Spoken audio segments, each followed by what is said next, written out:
Geopolitik berasal dari kata geo dan politik. Geo berarti bumi dan politik berasal dari bahasa Yunani yaitu politeia.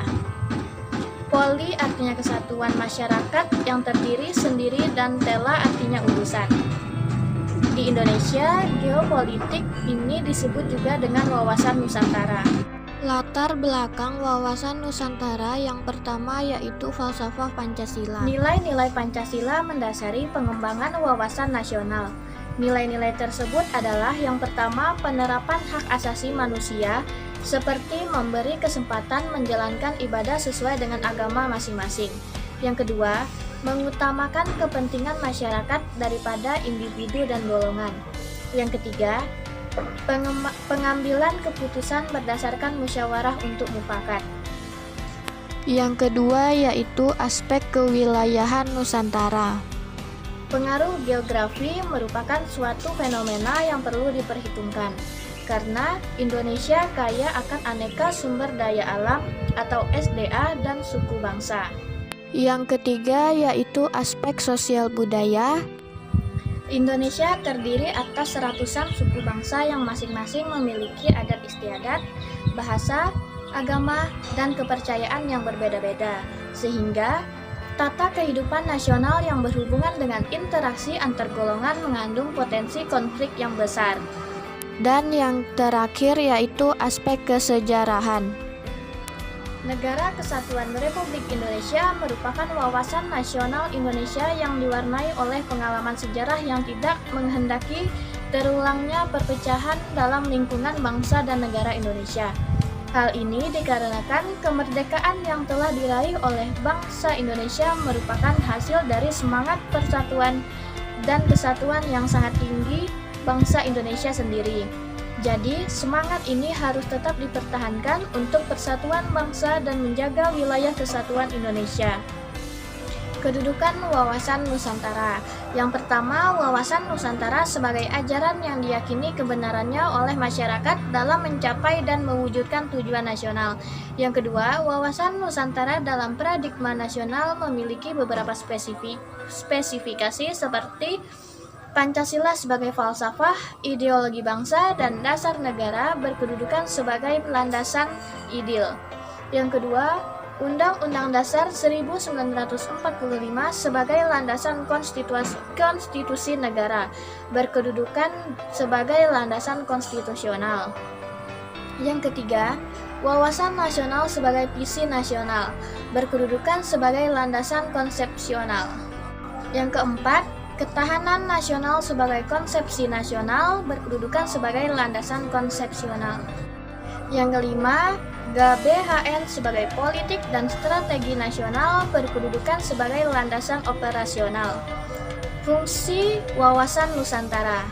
Wawasan Nusantara berfungsi sebagai pedoman, motivasi, dorongan, serta rambu-rambu dalam menentukan segala kebijakan, keputusan, tindakan, dan perbuatan bagi penyelenggaraan negara dalam kehidupan bermasyarakat, berbangsa, dan bernegara.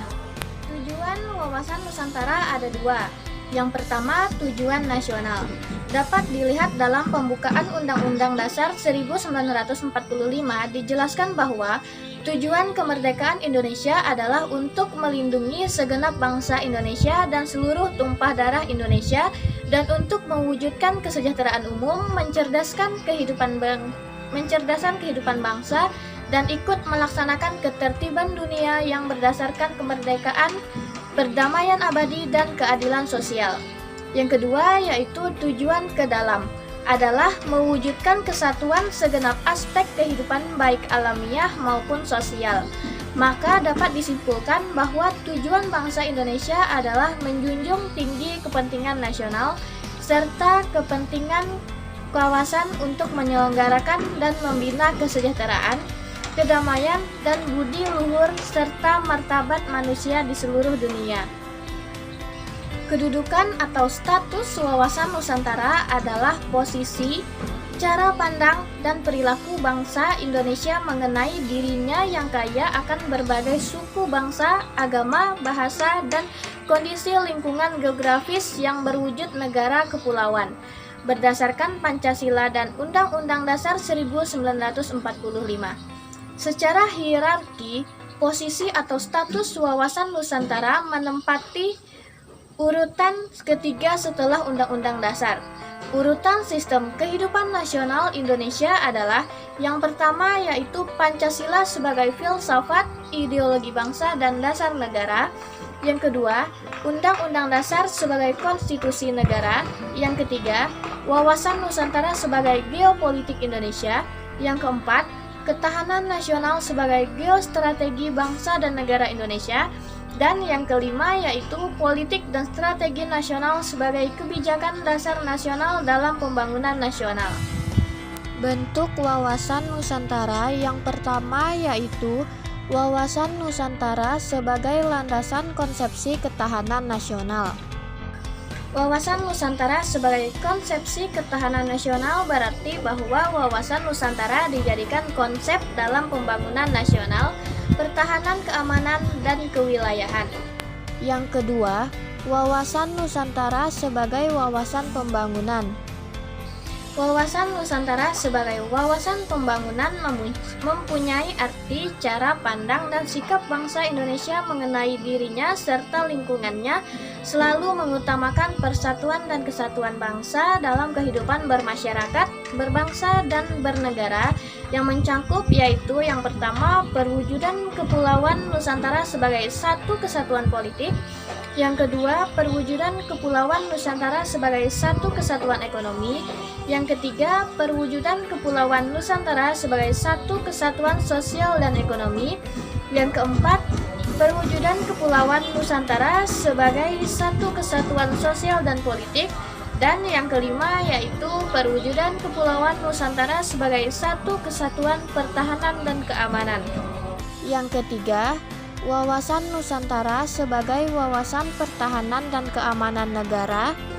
Wawasan Nusantara sebagai wawasan pertahanan dan keamanan negara mempunyai arti pandang geopolitik Indonesia dalam lingkup tanah air Indonesia sebagai satu kesatuan yang meliputi seluruh wilayah dan segenap kekuatan negara.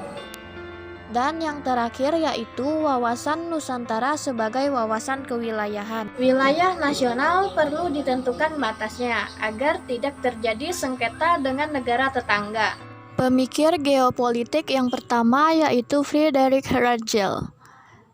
Ia menyatakan bangsa berbudaya tinggi akan membutuhkan sumber daya manusia yang tinggi dan akhirnya mendesak wilayah bangsa yang primitif. Pendapat ini dipertegas oleh Rudolf Kjellman dengan teori kekuatan yang mengatakan bahwa negara adalah kesatuan politik yang menyeluruh serta sebagai satuan biologis yang memiliki intelektualitas. Yang kedua, Karl Haushofer berpendapat bahwa pada hakikatnya dunia dapat dibagi dalam 4 kawasan dunia dan dipimpin oleh negara unggul. Isi teori panregional adalah yang pertama Lebensraum atau ruang lingkup yang cukup. Yang kedua autarki atau swasembada. Yang ketiga dunia dibagi 4 panregion yaitu Pan Amerika, Pan Asia Timur, Pan Rusia India, dan Pan Eropa Afrika. Yang ketiga Sir Halford Mackinder. Teorinya berbunyi, siapapun yang menguasai Heartland, maka ia akan menguasai World Island. Heartland atau jantung bumi merupakan sebutan bagi kawasan Asia Tengah, sedangkan World Island mengacu pada kawasan Timur Tengah. Kedua kawasan ini merupakan kawasan vital minyak bumi dan gas dunia. Implementasi wawasan Nusantara bertujuan untuk menerapkan wawasan Nusantara dalam kehidupan sehari-hari yang mencakup bidang politik, ekonomi, sosial, budaya, serta pertahanan nasional.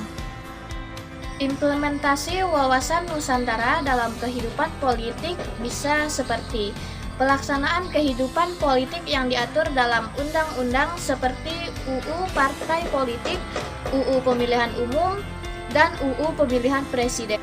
Yang kedua yaitu wawasan Nusantara dalam kehidupan ekonomi.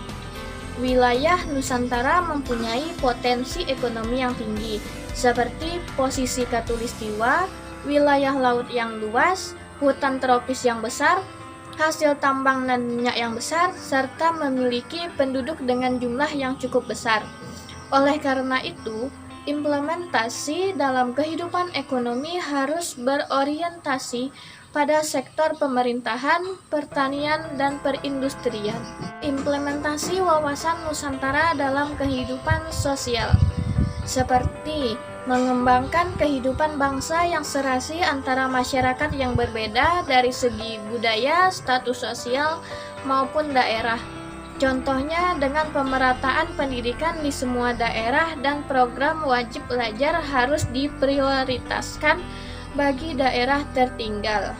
Implementasi wawasan Nusantara dalam kehidupan pertahanan dan keamanan, yaitu seperti kegiatan pembangunan pertahanan dan keamanan harus memberikan kesempatan kepada setiap warga negara untuk berperan aktif, karena kegiatan tersebut merupakan kewajiban setiap warga negara, seperti memelihara lingkungan tempat tinggal, meningkatkan kemampuan disiplin, melaporkan hal-hal yang mengganggu keamanan kepada aparat, dan belajar kemiliteran.